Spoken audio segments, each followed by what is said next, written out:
Hello students, welcome to the joint academy.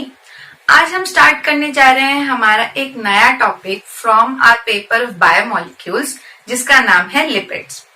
वैसे lipids का direct application या direct use तो आपके चैप्टर में नहीं है। आपके चैप्टर में ज्यादा फोकस है फैट्स एंड ऑयल्स के बारे में। अगर हम लिपिड्स के बारे में ही नहीं समझेंगे तो हम फैट्स एंड ऑयल्स को कैसे समझेंगे। तो हम स्टार्ट करेंगे हर एक चीज के साथ और धीरे धीरे चैप्टर में आगे बढ़ते चलेंगे। हम इसमें देखेंगे कि हमारे फैट्स का क्या यूज है हमारी डे टू डे लाइफ में एज वेल एज हमारे इंडस्ट्रियल लाइफ में। फिर हम देखेंगे उसके रिलेटेड कुछ रिएक्शंस।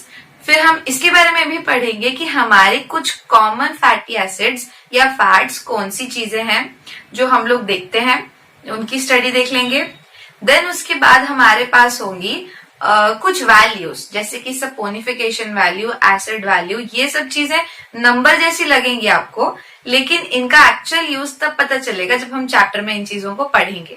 तो हम पहले पढ़ेंगे फैट्स के बारे में और फिर जानेंगे कि इनसे रिलेटेड कैसे हुए ये नंबर्स या इनकी इंपॉर्टेंस क्या होती है। फिर हम लोग पढ़ेंगे कुछ डेली फेनोमेना जो आपके साथ होते हैं, जैसे जिसका नाम है रैंसिडिटी।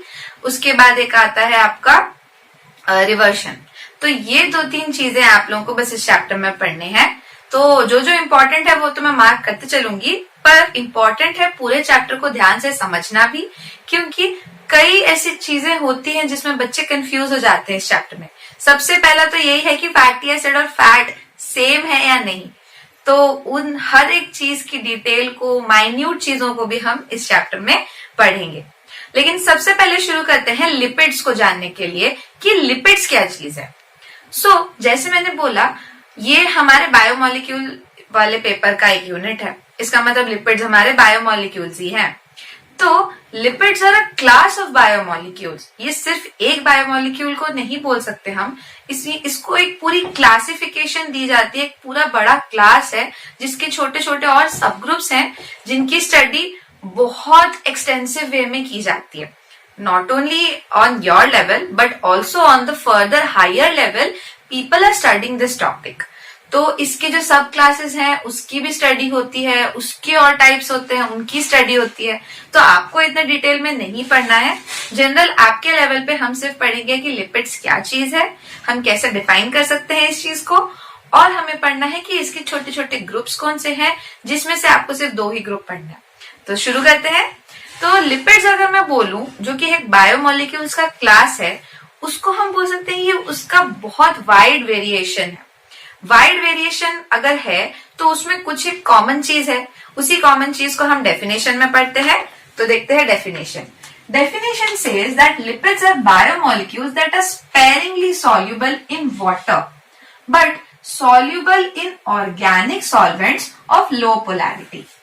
इसका मतलब ये हुआ कि ये ऐसे मॉलिक्यूल्स हैं जिनकी सॉल्युबिलिटी बहुत ही स्पार्स है या बहुत स्पेरिंगली होती है, बहुत कम होती है। कहां पर? जब वो वाटर में होते हैं। अगर वाटर में हो और इसकी सॉल्युबिलिटी कम हो तो क्या हम इसको नॉन पोलर बोल दें? इतनी जल्दी हम इसको नॉन पोलर नहीं बोल सकते, क्योंकि ये कुछ एक्सेप्शंस भी होते हैं इसमें जो वाटर में भी ऐसा नहीं है कि बिल्कुल नॉन पोलर सॉल्वेंट में ही सॉल्युबल हो। ये कुछ लो पोलैरिटी वाले ऑर्गेनिक सॉल्वेंट्स में सॉल्युबल होते हैं। लो पोलैरिटी वाले जैसे कि हमारे ईथर। अब ईथर की पोलैरिटी होती है लेकिन बहुत कम होती है, इसीलिए हम बोलेंगे लो पोलैरिटी वाले जो हमारे सॉल्वेंट्स है उसमें ये लिपिड्स बहुत इजीली सॉल्युबलाइज हो सकते हैं। फिर एक आता है हमारा CHCl3 यानी क्लोरोफॉर्म। तो ये क्लोरोफॉर्म में भी बहुत इजीली सॉल्युबल होते हैं। तो इसीलिए बोला जाता है, ऐसे हम बोल नहीं देंगे कि ये एक नॉन पोलर मॉलिक्यूल है। ये पोलर भी है और नॉन पोलर भी है। तो इसका कुछ नेचर ऐसा है जिसको हम बोलेंगे एम्फीपैथिक। क्या बोलेंगे इसको? एम्फीपैथिक नेचर के होते हैं, क्योंकि ये लो पोलैरिटी वाले सॉल्वेंट्स में सॉल्युबल हैं। ऐसा नहीं है कि कंप्लीटली नॉन पोलर हो वो सॉल्वेंट, और ऐसा भी नहीं कि कंप्लीटली पोलर हो वो सॉल्वेंट। जो बीचों बीच थोड़े से आते हैं, थोड़े से कम पोलैरिटी वाले, ये उनमें सॉल्युबल है। वाटर में इनका कुछ पार्ट सॉल्युबल होता है, वो कुछ पार्ट क्या है वो हम चैप्टर में जब आगे पढ़ेंगे तब हमें ज्यादा अच्छे से समझ आएगा। पर अभी के लिए आपको याद रखना है these are sparingly soluble in water but soluble in organic solvents of low polarity. तो लिपिड्स हमारे मतलब हर एक सेल में प्रेजेंट है। आप बोलोगे प्रोटीन्स के लिए भी यही बोला था, तो लिपिड्स और प्रोटीन्स क्या अलग चीज है? प्रोटीन्स हमारे बिल्डिंग ब्लॉक्स थे, लिपिड्स भी हमारे बिल्डिंग ब्लॉक्स हैं, लेकिन they are the building blocks of our cell membrane. Cell membrane जो होती है वो लेयर, तो उसके अंदर काफी सारी जो बिल्डिंग का मटेरियल है वो इन्हीं लिपिड से बनाया जाता है। इसका नाम होता है फॉस्फोलिपिड्स। आप लोगों ने अगर बायो पढ़ा होगा तो उसमें आप लोगों ने जरूर इस वर्ड का नाम सुना होगा। These are the phospholipids. तो फॉस्फोलिपिड्स भी लिपिड का ही एक सब टॉपिक है, उसको भी हम देखेंगे थोड़े आगे चलने के बाद। फिर हमारे मेजर कंस्टिट्यूएंट्स और किस चीज के लिपिड्स हो सकते हैं उसको देखते हैं। सबसे पहले होता है ये विटामिन के बहुत इंपॉर्टेंट कॉन्स्टिट्यूएंट होते हैं, और इसमें से सबसे इंपॉर्टेंट होता है हमारा विटामिन डी।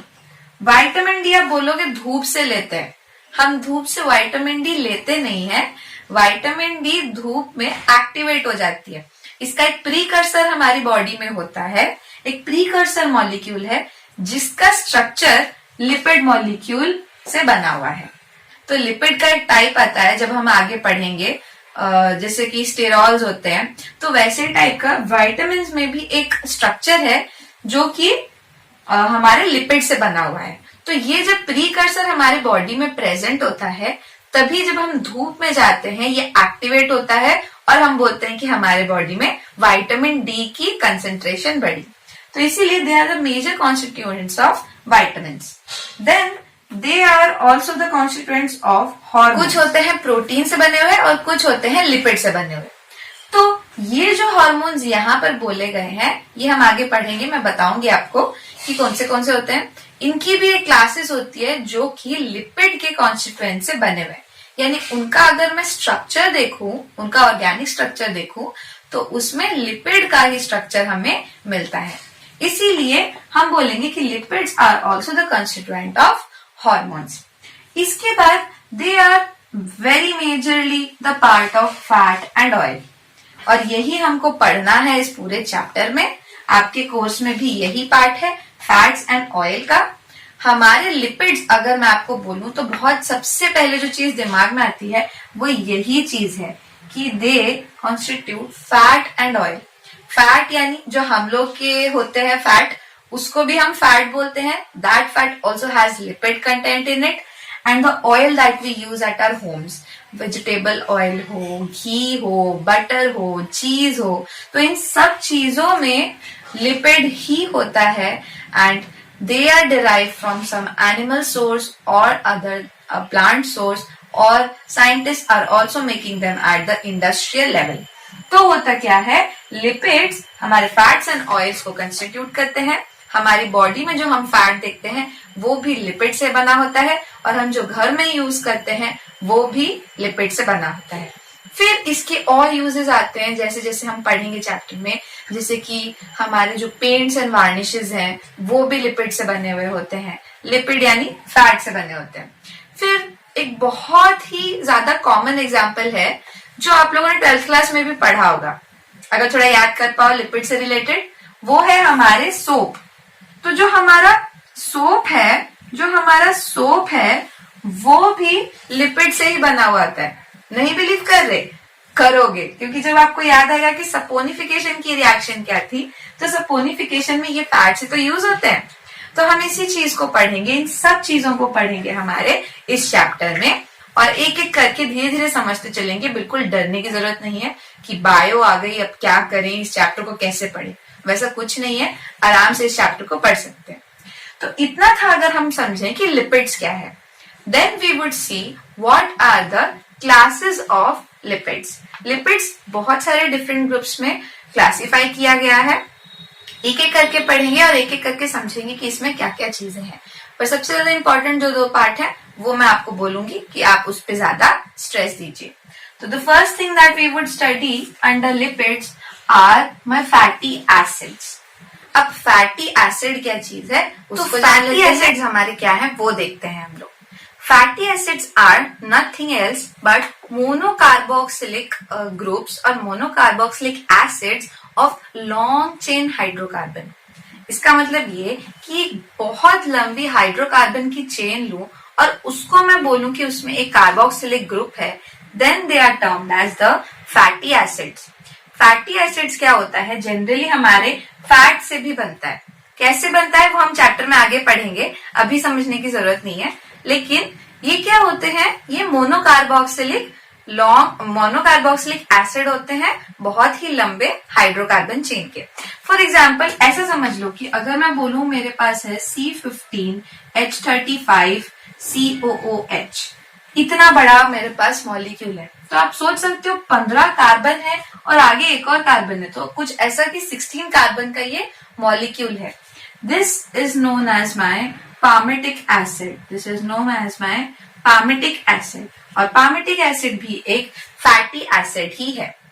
तो जैसे ही हम बोलें कि अगर मैं बोलूं कि एक लॉन्ग चेन है, अगर मैं इसका स्ट्रक्चर बनाऊं तो ये ऐसे ऐसे ऐसे करके कितने बार 15 तक जाएगा, ठीक है। तो उसके बाद जो हमारा होता है, जो हमें कार्बोक्सिलिक एसिड मिलता है, जैसे मैं बना देती हूँ यहाँ पे 1 2 COOH, तो ये इतना बड़ा जो हाइड्रोकार्बन का कार्बोक्सिलिक है, मोनोकार्बोक्सिलिक एसिड जो बना, this is my fatty acid.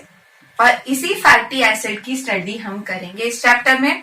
आप लोगों ने अपने छोटे क्लासेस में अगर पढ़ा होगा, जब हम मेटाबॉलिज्म पढ़ते थे फैट्स का, तो हम क्या बोलते थे, फैट जब मेटाबोलाइज होते थे तो उसका सबसे सिंपलेस्ट स्ट्रक्चर क्या होता था जो हमारी बॉडी एब्जॉर्ब करती थी, इट वॉज फैटी एसिड्स, अगर याद हो तो इसी फैटी एसिड को ही हमारी बॉडी ब्रेक डाउन करती है, सबसे लास्ट तक इसी फैटी एसिड तक पहुंचने की कोशिश करती है।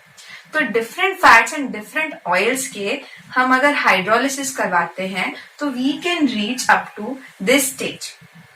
उसके बाद आपको ये समझना है कि ये कहां से कहां तक रेंज कर सकते हैं। ये बहुत सारे रेंज में आ सकती है। जनरली हम बोलते हैं इसको कि ये C5 से लेके C20 के आसपास तक रेंज कर सकती है। सैचुरेटेड हो सकती है, मतलब इसमें कोई डबल बॉन्ड ना प्रेजेंट हो, और ये अनसैचुरेटेड भी हो सकती है। अनसैचुरेटेड होने के बाद इसके कुछ और फीचर्स आते हैं, वो फीचर्स को हम तब पढ़ेंगे जब हम इसको आगे चैप्टर में पढ़ेंगे। अभी के लिए आपको ये समझना जरूरी है कि ये चीज क्या है। उसके बाद fatty acids are very important components of hormones. अभी मैं जैसे आपको बता रही थी कि विटामिन्स, हार्मोन्स, ये सब हमारे लिपिड से बने होते हैं। तो हमारा जो हार्मोन का मेन कंस्टिट्यूएंट होता है वो एक्चुअली फैटी एसिड ही होता है।